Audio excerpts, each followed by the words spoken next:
Ready.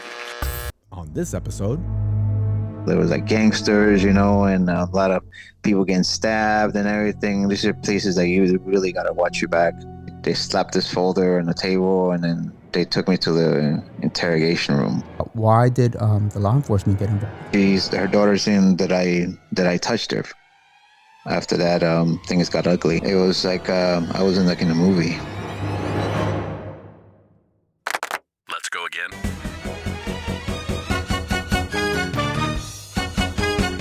Quiet, please. Ready. On today's show, we have David, who was wrongfully accused of a crime. And there are more innocent people in our jail cells today than ever before. The rate of exonerations continue to rise, and this is only proof that we have an unreliable system of criminal justice. Okay, David, so you're here to tell us all about your nasty divorce, how they accused you of a crime you did not do, and served some jail time. I cannot even imagine what you went through. So first of all, tell me a little bit about your relationship with this woman. We got along great. I mean, we got together, in the beginning. We met through, of course, MySpace, back then, and then it grew to something nice. All right, so you guys got married. How long were you guys together? 6 years. And you had a daughter or something with her? Yeah, we had a daughter. She was born in September 8th, 2008, and we named her Ellie. After that, things got ugly. She had a daughter from a previous marriage, and then she was staying there. And then she, of course, her daughter's in that I touched her. And then law enforcement got involved, and then too I got called in, and then they interviewed me. I said, well, I didn't do anything, so. And then wait a second. What were you thinking when she accused you? I mean, she knows you for 6 years. She's been with you. Yeah. You've been a good partner. What were you feeling at that moment? It was. I assume it was very surreal. It was like I was in a movie. I didn't really think this was happening to me. I was like, are you kidding me? It's like it's like a dream. When did the law enforcement get involved? What happened? They went to your house. They took you to the no. They station? called me. They called me to come in from some questioning. Okay, so what happened in that questioning when you were there? Sitting? I went in. Yeah, I went in, and then they slapped this folder on the table, and then they took me to the interrogation room, and then they slapped the folder. They go, we were getting a report that you were being accused of this. So, well, I didn't do anything. So if you want to do what you want to do, I told them, do what you want to do, but I know I didn't do anything. And then, of course, did you actually speak to a lawyer? Did you keep talking? How was that situation? No, I just said, I said, do what you need to do. I said, because I didn't know I didn't do anything, though. And they handcuffed me and they took me to the cruiser and they took me to the, to the jail. In their minds, you were guilty. Yeah, they went ahead and proceeded on everything. Usually they take you in for questioning and you get a lawyer or something, but yeah, I said okay, I complied, and was cooperative. Looking back now, do you wish that you would have said you needed a lawyer or something? Yes. You didn't know the laws, right? You didn't know the laws. Yeah, because this is new. This is all new to me. I didn't. It's like I didn't know. That's the thing, If I knew, then of course it would have, it probably would have been a different turnaround. It's funny because I've seen a lot of in shows and investigations and stuff how they take the person in, and if it's always it's always bad when they don't ask for a lawyer or their rights to see a lawyer, and then they try to get you all the way. Yeah, that's their little technique and everything, and then accuse you for something you didn't do, but. Yeah, I guess them here the victim one, and then I guess I fell through their game, Yeah. So now that you are handcuffed, what were you thinking on your way to wherever they were taking you? What was that like? What was that situation like? It's scary because that never happened to me ever, But I, played it cool, and just went with it, I mean, you played it cool, but were you like telling them you kept telling them that you didn't do it, and No, I just I don't talk about my charge. I mean, when they ask me, and all their job is just to take you in and hold you in, and then just wait till you see a judge. Okay, so then at that point, were you assigned a lawyer? Yeah, I was. And what did he tell you? not to talk, not to talk too much. Don't talk anymore. Got it. And what did you plead? I pleaded no contest, meaning that I'm not guilty or not guilty. No contest means that you obviously you're not saying you're guilty or not saying you didn't do it or Was not that guilty. the lawyer told you that was your best bet? Yeah, and just take the offer what they have, because in cases like this is just very sensitive, And then he told me if you don't take the deal, then you're looking in life in prison. Wow. Yeah, Right. it's serious. So not I'm not. only were you in shock that this was going on, were you thinking about your family, what they would think, or friends, or what was that? Yeah, What was that going through your mind? How did they take it? How did what were they telling you, your friends and family? it's scary, but they have my back. Don't worry, we'll be there and through everything, wherever I go through. Yeah. And So it was showing. did you lose any friends in the process that you saw that they weren't real friends? No, I didn't have any much friends. Just maybe a few, but they understood. I mean, I still talk to them. All right. So then what was next for you? No, I just went through once I pleaded, and took the deal, I got transferred to this holding facility and stayed there for a good year. It's like, So and you then were what type of facility? Like a jail?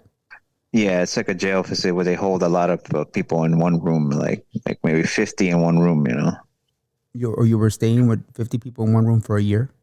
Yeah, like two bunk beds. They had a bunk bed on top and then a bottom, Yeah.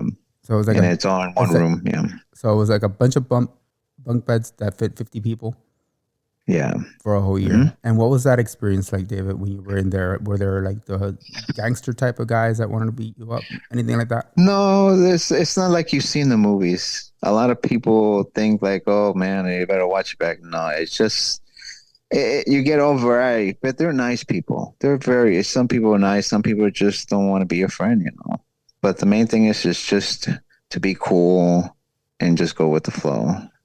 Don't a lot of people are there because they did something stupid, or it was their fifth time going in there. But when I got there, everybody was really nice, and no gangsters or no anything like that. They just want to get it over with and do their time and then go. Got it. So I'm sure there's different facilities for different types of crimes and stuff. Yes. Got it. Mm-hmm. And during your first days there, how were you? How did you handle that? Was it surreal? Yeah, it was. I mean, the first couple of days it was just kind of scary because I didn't know what to look for. What to it. So I asked questions. I talked to people, and then they helped me out. And this is not even prison yet. This is just a holding facility. Got it. So what was the next steps after that? They transport you to this other facility that does the transition to what camp you're going to go to in Florida. So you're there for a good month, and then they check camp? you out. What do you mean, what camp? You're assigned a person that will ask you questions like, what do you want to do? Like, you want to go to a program, you want to learn, or you just want to do time and everything, no? And then they check for they check your teeth, and then after that, they process everything. And then from all the information that everybody says, they're assigned to different camps in Florida, though. Okay. And what camp you were assigned to a specific camp? There was a lot of people, a lot of buses there to taking a lot of people to different camps. How are the camps? Bad. I mean, it's like I was blessed not to go to those kind of camps because there was me and a handful of people that I went to this special camp. It's a program camp, and I was blessed to go there. And there was only like 10 of us that went in one bus, and they had like 6-7 buses full with people going through different camps. And those camps were like bad, there was like gangsters, and a lot of people getting stabbed and everything. These are places that you really got to watch your back. And I was blessed not to go there. All right. So it's a big relief for me That's great. that I went to this special camp that kind of made me stay away from, that. Why do you think you were selected to the special camp? Because of what I wanted. I wanted to study. I wanted to learn. I wanted to, be in a program camp. Some people just don't care, and I say I just gonna want to do my time and just the hell with it. I said okay. Got it. All right. So you are now at this new camp. How was that like? Of course, there's some people there that come in, and then they still got to learn, to survive in there too. I mean, sometimes families send money to their to their people in there, to help them out with food or canteen stuff. Some people don't make that, don't have any family, and then they have to hustle to get what they want. Meaning they have to sell things inside to get what they need. This is part of your year, or this is after the year with the 50 people in that room? After the year. Okay. After the year, did you have a court date after the year? No, I just after the year they sent me to the court date, and then I got sentenced to. That was a sentence. To 2.5 years in prison. Oh boy! So then now you're in prison for 2.5 years in that camp. Yeah. Mm-hmm. Okay. So now that you're there, did you think that you should have said not guilty? Did you think a lot of things must have gone through your mind? Well, my lawyer, advised me to say plead no contest, and just go what he said. Because if I didn't, of course, the state would have just slammed me, because this is like a very delicate situation, and my lawyer just tried everything he could not for them to change their mind or change it to a higher sentence. As you're doing your sentence, how were your days and nights? Were they long? Were they short? Were you desperate? It gets close to 4 weeks, when you're in a room with another person, the same room, same bed, you got to find ways to get your mind going, and read a book. Sometimes you get books, sometimes you write, you draw, you keep your mind going, because, if you don't, you just go crazy, just start doing, drugs in there too, because people do get drugs in there somehow, or find ways to get in trouble, or I don't know. But you always get yourself. Did you try any of the drugs? No. Did you have to worry about any bullies or anything? The guys that when you get there, the people thing is that you cannot show them weakness in there, because the very first sign of weakness that they see in you, they're going to bully you throughout the whole time you're there, though. You got to learn how to read people very well.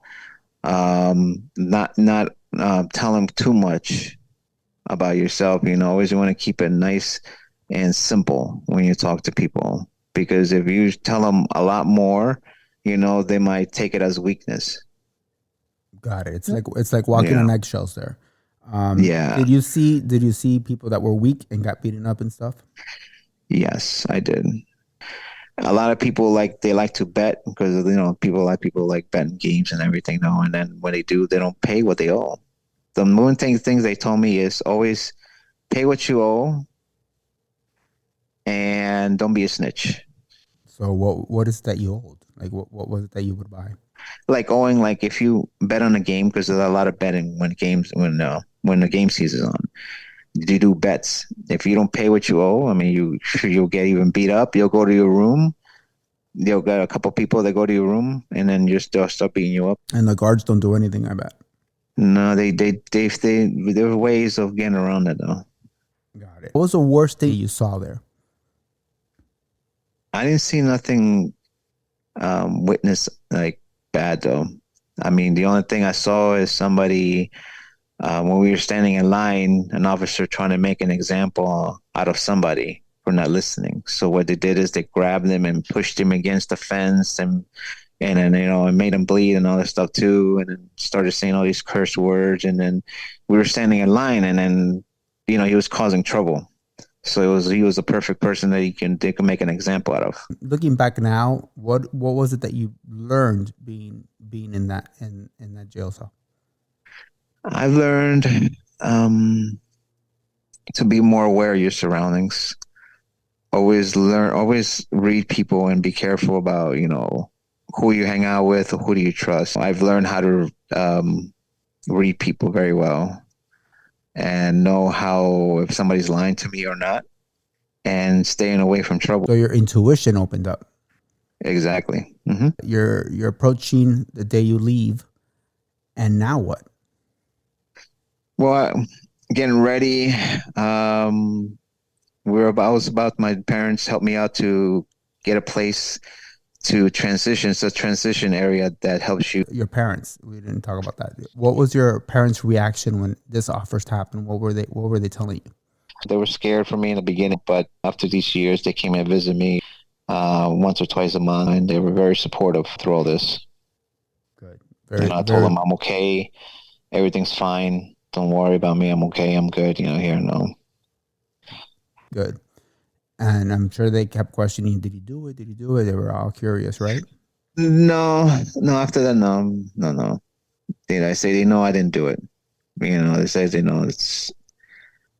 They should have. They told me they should have not. They should have left my ex-wife a long time ago. All right. So now that you're leaving, now one thing is on your mind, and I'm sure it was on your mind the whole time you were there. Was your daughter? Yeah. Tell me about that experience, about not being part of her life. Yeah. My daughter was, the last time I saw her was, of course, 2013 on her birthday. She turned 5.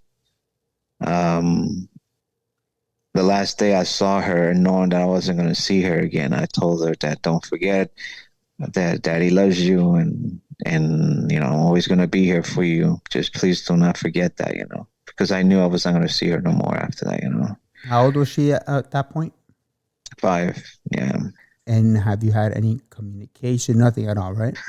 No, nothing, no. I mean, there's only briefs from her, the grandmother, and then my parents got to see her a few times after that, just my parents. But with me, nothing, not knowing how she's doing and what she's up to, how she's doing in school, how's her health. It's the not knowing is what sometimes it hits me.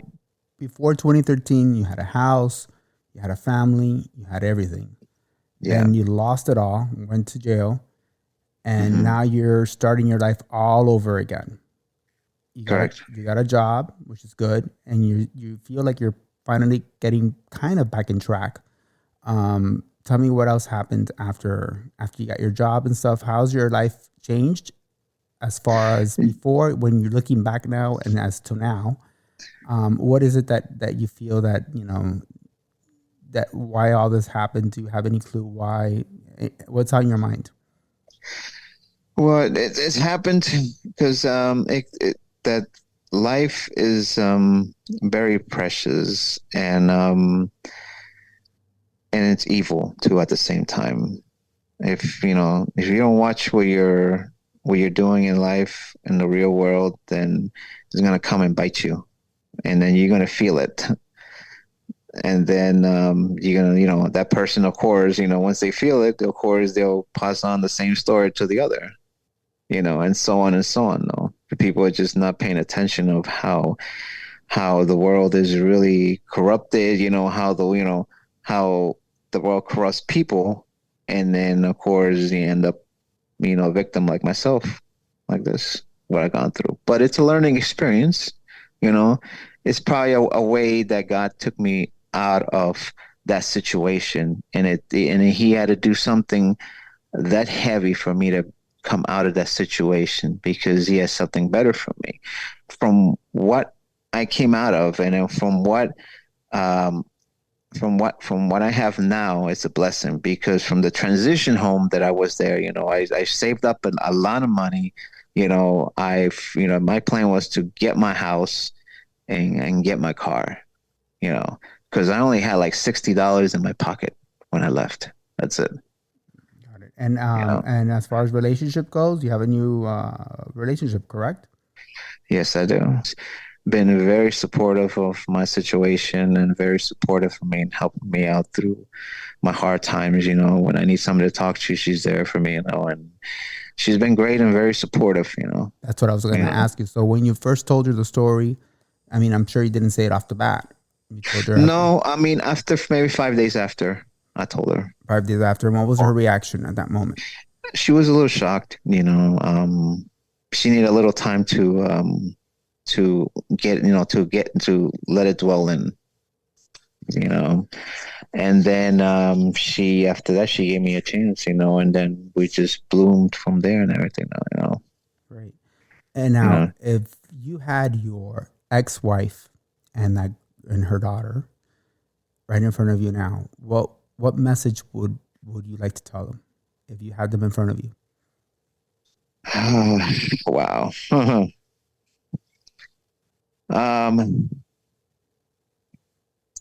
Well, it's gonna kind. It's a little bit of anger and a little bit of forgiveness, but I would tell them that I'm sorry that I couldn't be the man that you wanted me to be for everything. But thank you at the same time. Thank you for allowing me to be a part of your lives. And now I have a better one. And what would you tell your daughter if she was listening to this right now? I will tell her that her dad misses her a lot, you know, and not to worry that we will be together again soon. But I still think about her a lot, you know, and I still have my moments that it's still hard, you know, because she was very close to me. She's like, you know, every time I will go and see her and everything, you know, it's like a blessing every day. She was like my life, you know, but now it's like every day it's like the one thing I'm missing is just her, you know. It's like my heart is not complete. So, but I know and I pray that I'll see her again soon.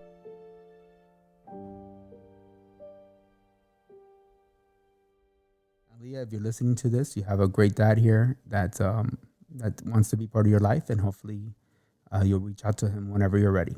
Thank you, David, for being on the pod and sharing your story. And David, one more thing. Don't fall off the pod. Ready.